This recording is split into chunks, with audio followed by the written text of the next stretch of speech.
Bismillahirrahmanirrahim. Assalamualaikum warahmatullahi wabarakatuh. Innal hamdalillah nahmaduhu wa nasta'inuhu wa nastaghfiruh wa na'udzu billahi min shururi anfusina wa min sayyiati a'malina. Man yahdihillahu fala mudilla lahu wa man yudlil fala hadiya lahu.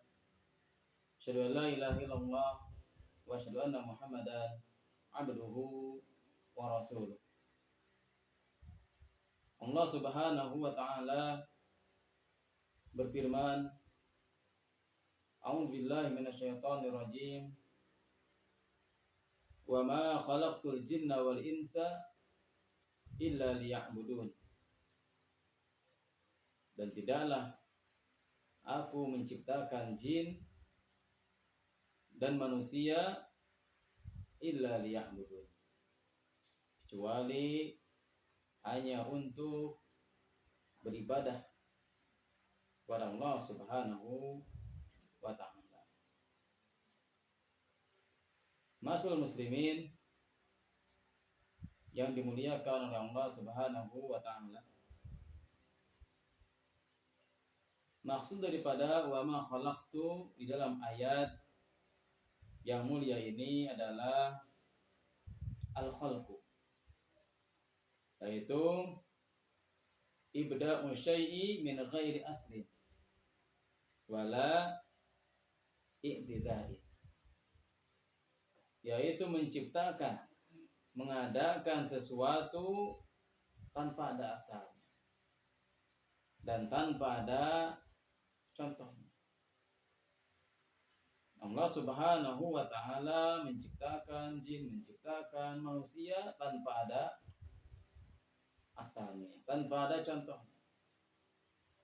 Dan inilah salah satu bentuk daripada Allah Subhanahu wa ta'ala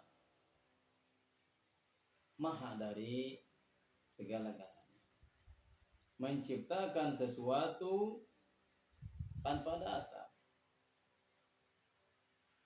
Kemudian di dalam ayat yang mulia ini Allah Subhanahu wa ta'ala mengatakan tujuan dari Allah Subhanahu wa ta'ala menciptakan jin dan manusia adalah illa liya'budun, kecuali untuk beribadah kepada Allah Subhanahu wa ta'ala. Yang dimaksud liya'budun di dalam ayat ini adalah al-ibadah. Al-ibadah maknanya adalah at-tadallul wal khudu', merendahkan diri di hadapan Allah Subhanahu wa ta'ala, menghinakan diri di hadapan Allah Subhanahu wa ta'ala.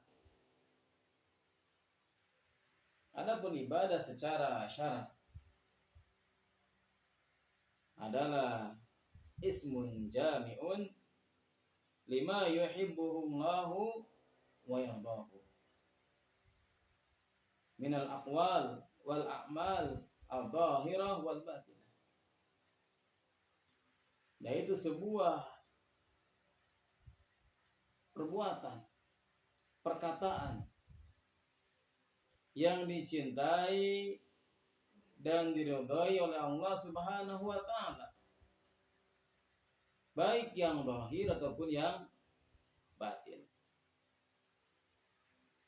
Ini adalah makna dari sebuah ibadah. Apapun perkataan, perbuatan kita dicintai dan diridhai oleh Allah Subhanahu wa ta'ala, maka itulah yang disebut dengan ibadah, walaupun zatnya adalah mubah. Maka sesuatu yang mubah bisa menjadi sebuah ibadah dengan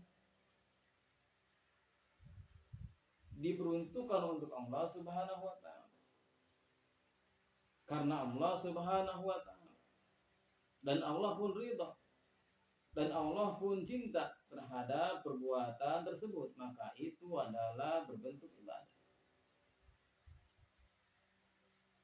bisa bentuknya makan, bisa bentuknya minum, dan yang lainnya.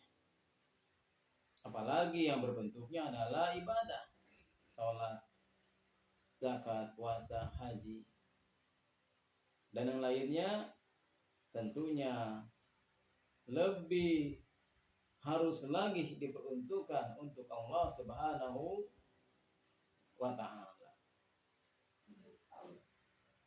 Masyaallah muslimin yang dimuliakan oleh Allah Subhanahu wa ta'ala. Ayat yang mulia ini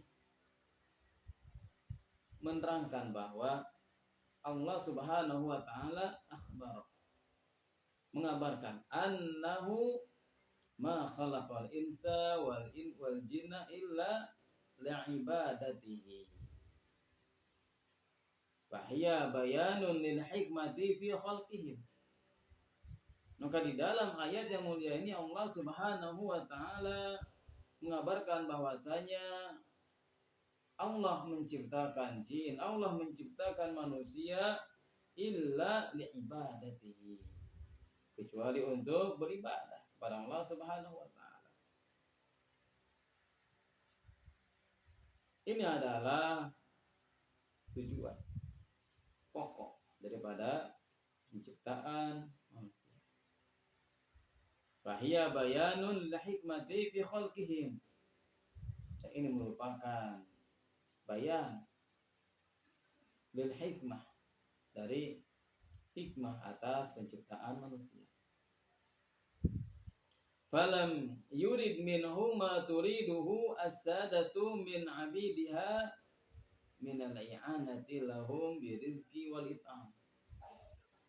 Maka Allah Subhanahu wa ta'ala tidak ingin apa-apa dari penciptaan manusia dan jin. Tidak seperti asadah seorang tuan min abidi terhadap budaknya. Allah Subhanahu wa ta'ala tidak mengharapkan apapun dari manusia.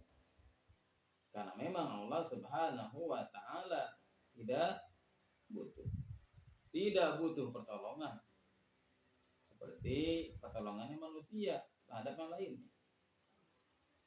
Akan tetapi Allah Subhanahu wa ta'ala illa li ajli dzalika, yaitu Allah Subhanahu wa ta'ala menciptakan jin dan manusia itu adalah tujuannya adalah arada al-maslahah, yaitu untuk kemaslahatan bagi manusia. Bagaimana supaya manusia selamat di dunia, terlebih selamat di akhirat. Maka ayat yang mulia ini bisa kita ambil beberapa pelajaran. Yang pertama adalah wujubu ifradillahi bil ibadah.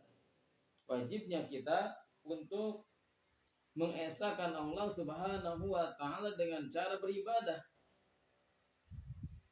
Sebab Allah Subhanahu wa ta'ala telah menciptakan kita, maka salah satu pekerjaan kita adalah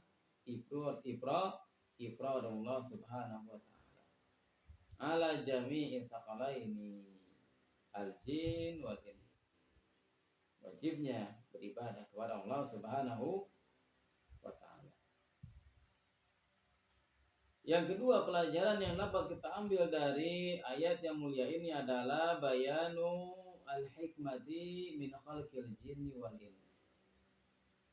Ayat yang mulia ini menerangkan tentang hikmah dari penciptaan daripada jin dan manusia.